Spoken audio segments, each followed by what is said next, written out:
Les assistants vocaux changent notre façon de rechercher sur Internet. Plus besoin de clavier, c'est désormais par la voix qu'on lance une requête. Cette nouveauté va impacter dans les prochains mois votre stratégie SEO. Aujourd'hui, 20% des requêtes mobiles sont vocalisées dans le monde. En 2020, elles devraient représenter 50%. La recherche vocale, c'est quoi ? Lorsque vous effectuez une recherche à partir de votre ordinateur ou de votre smartphone, vous saisissez des mots à l'aide de votre clavier. Par exemple, expert comptable Poitiers. La démarche est différente pour la recherche vocale. Vous allez privilégier le langage naturel, faire des phrases avec des déterminants, des prépositions. Votre requête ressemblera alors à « Dis Siri, trouvez un expert comptable à Poitiers ».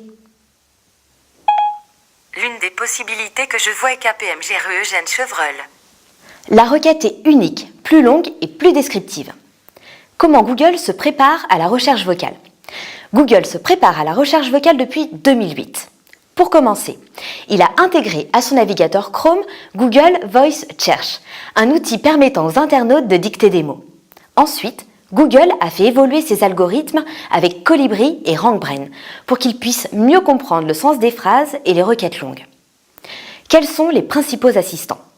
Sur la liste des assistants virtuels, on retrouve principalement Siri pour les téléphones Apple, Cortana pour Microsoft ou Google Assistant pour Android.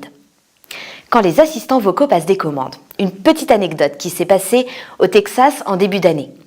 Une fillette de 6 ans demande à Alexa, c'est le nom de l'assistant vocal d'Amazon, « Est-ce que je pourrais avoir une maison de poupées et une boîte de cookies ?» 2 jours plus tard, la commande est livrée au domicile des parents.